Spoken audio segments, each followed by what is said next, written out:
and be able to assist in the Eastern Cape. Okay. From paragraph 85, you deal with what you term successes of the PKTT. The next couple of pages reflect quite a lot of statistics. Not inviting you to go into the statistics themselves. I think you have persuaded the chair as to the successes of the PKTT. But the issue I would like you to highlight, and I'll take you like paragraph to paragraph. Starting then at paragraph 87, you indicate that from 2018 to date, the task team has been assigned responsibility for approximately 612 dockets. So that's over a span of more than 5 years, about 7 years. It is your description of the dockets set out in paragraph 87 I would like you to spend some time on. You indicate that this includes 333 dockets concerning politically related cases. I think by now we are clear what that could be, like the political killings in KZN. You then say there are 90 parallel cases. Could you explain to us the concept of parallel cases? The parallel cases, Commissioner, will be cases that are of a high profile that might not necessarily meet the criteria that have been laid out on what the team must focus on. However, they might be of such a significant to the province, largely, for us to have a focused investigation on those cases. When the team started, we drew up the category of cases that the team must deal with. Largely were cases that related to the political killings. But because we understood from the Morani Commission that the motive for these killings in the main were tenders. So, and the people that were affected in the main are the municipal managers, the CFOs or municipalities, and as well as different departments within the provincial government that end up being exposed in these matters because they are not awarding a tender to the place where some people are expecting them to send it to, which might be politically driven. And you'll find that while we are pursuing that, maybe the family relatives of such individuals, they become victims themselves. Typical example, if the CFO or the municipal manager relative is kidnapped or the family is attacked and they were thinking that they are taking the political leader or the CFO or municipal manager, but maybe they attack his family and he's not there at the time. We can see as a province that this looks like was directed at this person. And this person is protected by the work of this team, but the relative is not. But we can see this attack was aimed at getting to this person. So we take that docket and it becomes a parallel docket because it's not listed. That individual who's a victim is not listed as one of the priority people that we must focus on.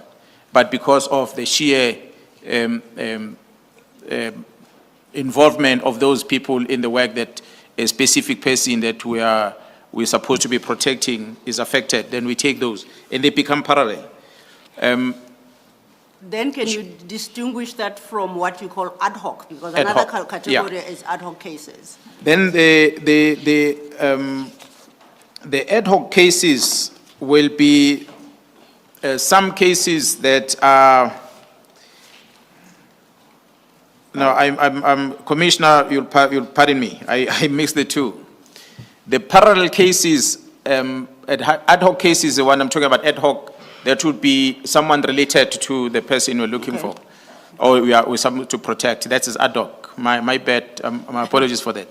Parallel cases, Commissioner, will be a case where, a typical example, we're going to find a firearm that is used to murder or attack a high-profile individual who is a political figure or who's within the category of the cases that we're supposed to investigate. But when we take that firearm to forensic for analysis, you discover that that firearm is also linked to other matters that have got nothing to do with this case. Typical example could be a death of a school principal somewhere over something that is unrelated to what we're investigating. But because we now have a firearm and the likelihood is that the suspect that we have on this case and the weapon used is also undergoing another case elsewhere. So we want to bring that case into this team so that we are able to manage both of these cases. Otherwise, there might be conflict of court dates on both sides that will frustrate the work of the team. So we then bring those ad hoc cases that come on board. That is one angle of ad hoc. We have other ad hocs, Commissioner, as police officers go about your policing business, where members will be moving from point A to point B and they see a suspicious vehicle. They will stop that vehicle, and upon searching the car, they will find illicit goods inside, illegal firearms and so forth, and they effect arrest. So they carry that docket as well.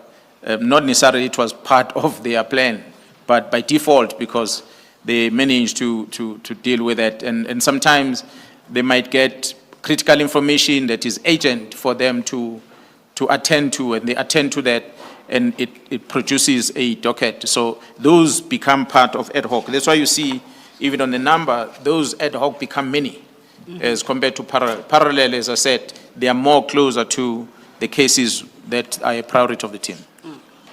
Thank you, General. Chair, Commissioners, the rest of the paragraphs following up to the paragraph that the Chair highlighted, where the PKTT claims unmatched success, 93. These are the specific of the statistics. I do not intend to go through those unless there are questions from the Commissioners, but the statistics are set out in those paragraphs.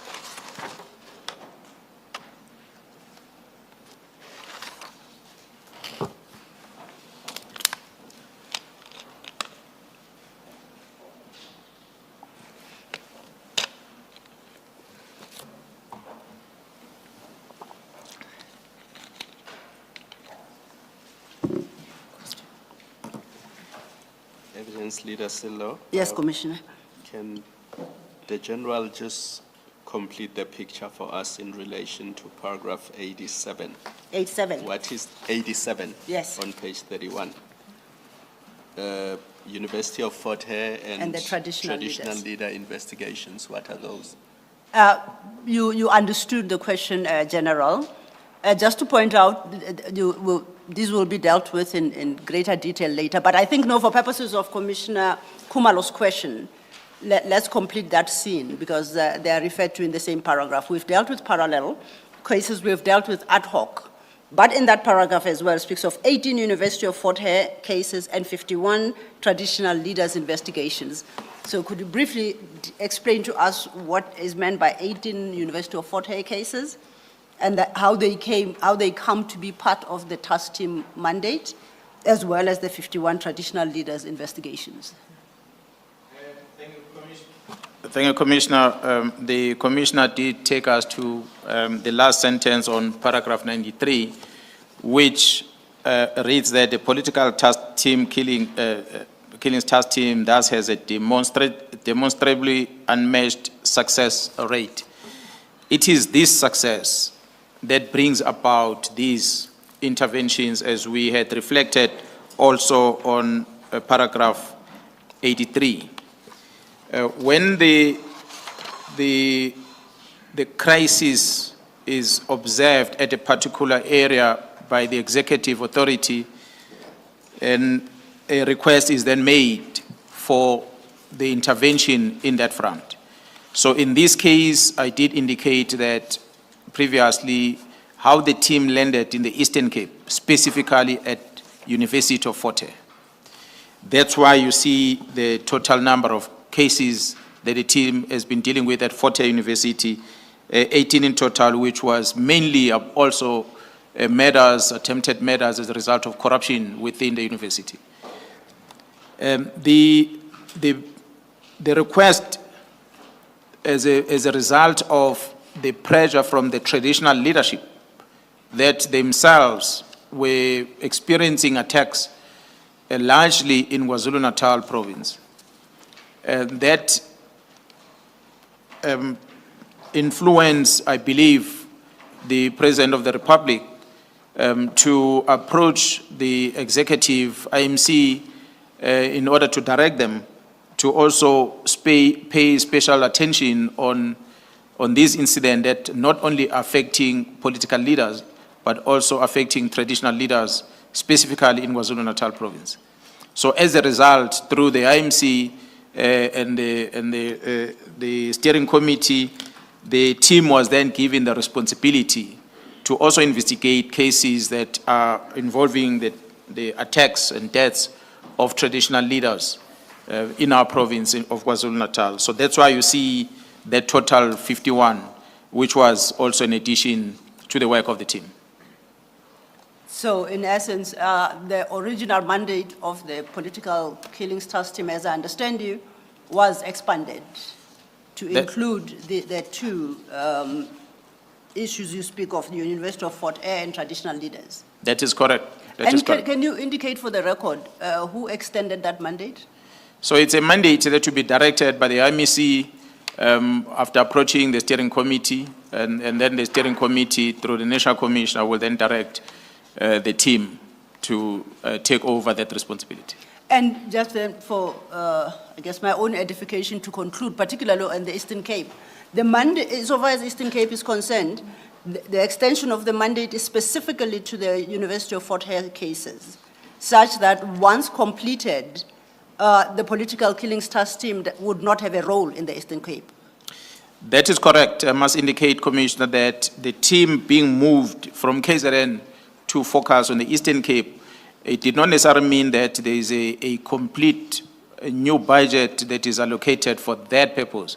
So they had to do that work with the same budget that we did not plan for originally, that we planned to do the work in KZN, but they use the same budget to also move to the Eastern Cape to do the work. Thank you, General. Chair, I see my junior points out that it's 13, it's 2 after 13. The issue, I was hoping to finish this particular topic so I can start a new one at 2 o'clock, but that would eat into your lunch and perhaps on the first day it's uncalled for. Are you able to estimate how long you 3 will minutes. take with it? 3 minutes, Chair. Thank you. Only if it is 3 minutes. 3 minutes. Then if you could just conclude on this topic, because the next main one will be dealing with touches on other issues. I want to refer you to paragraph 96, page 35 of your statement, and together with paragraph 98. My question is, what is the status in terms of the approvals thus far granted? What was the status of the political killings task team in the financial year 2024-2025? And what is the current status in the year 2025 to 2026? I ask that question mindful of the minister's letter of the 31st of December 2024, which we'll be engaging with. I'm asking from the perspective of submissions and seeking approval for the continuation of the mandate of the task team. So if we could start then with 96 and you explain to the commission what the status was then at the time that the approval was sought and what the status is now, and that would be at paragraph 98. Commissioner, as I alluded to before, that the offices of the Deputy National Commissioners also engages on recommending the approval of the work of the team.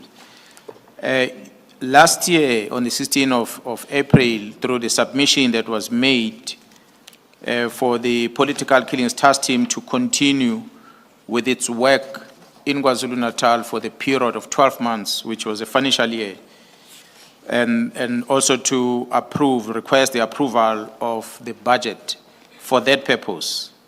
And also recommending that we retain Lieutenant General Khumalo, despite the fact that he is now appointed as a Divisional Commissioner of Crime Intelligence, but retain him to coordinate, to project lead or project manage this political killings task team. And that submission went to the National Commissioner, of course, via different levels within the national office, of which one of them that I want to highlight, that the Deputy National Commissioner, Lieutenant General Sibia, who is currently the Deputy National Commissioner, Crime Detection, received this submission, and he recommended the deployment of, or the continuing deployment of this team and the funding thereof, as well as the approval, recommendation for the approval of Lieutenant General Khumalo to be a project manager for this team for the period 2024 to 2025.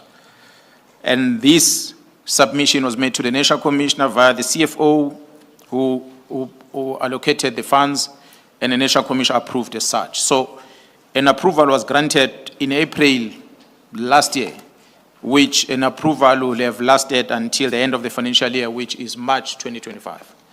So that's what has happened in the previous year. And just to complete perhaps that point, because you do refer to the document at paragraph 96, MK6, it's a document appearing at page 171 of the bundle. And I would like just to quickly refer you to page 174 thereof. Again, it's that signature page, an overleaf culminating in, I think, the National Commissioner's signature. Is that the document that you say reflects Lieutenant General Sibia's signature in support of the continuation of the task team for the financial year 2024-2025? That is correct, Commissioner. The signatures sitting on that page is that one of the project manager, Lieutenant General Khumalo, Lieutenant General Sibia is a Deputy National Commissioner Crime Detection, as well as CFO, who's a Lieutenant General Timpane of the service. And lastly, then, I referred you to paragraph 98, and now that deals with the year 2025-2026.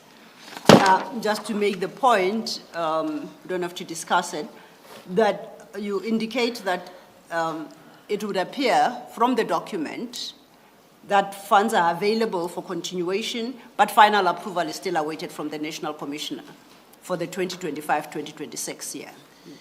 That is correct, Commissioner. I must indicate that the 2024-2025 was for a financial year. Financial year ended in March 2025. April, May, and June, the National Commissioner had approved the task team to continue its work, albeit a reduced scale. So they remained on deployment doing the work during that 3 months that which preceded the expiry of the financial year. After that, on the 23rd of July, there was a new submission this year to the National Commissioner requesting an approval of the fund for the extended period, not for the few months.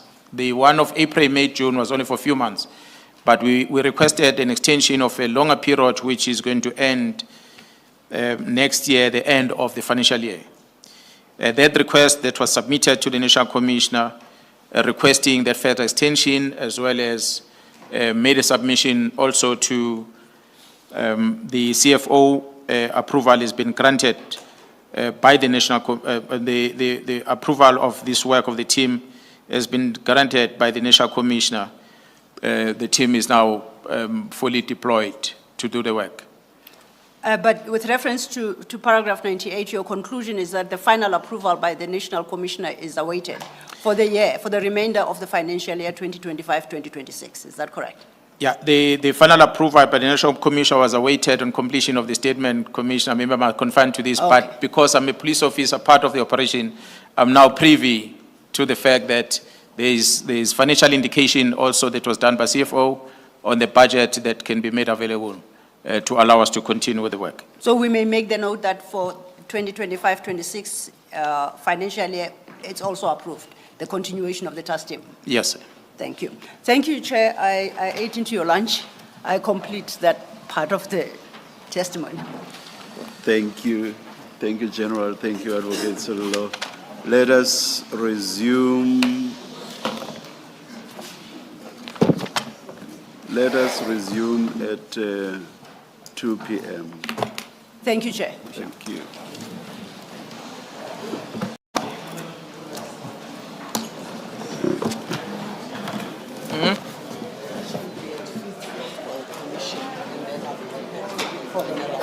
Okay, I'll be with him here. It's the same, eh? I will sit with him here. Yeah. We don't get 2 hours here, no, because again, I'm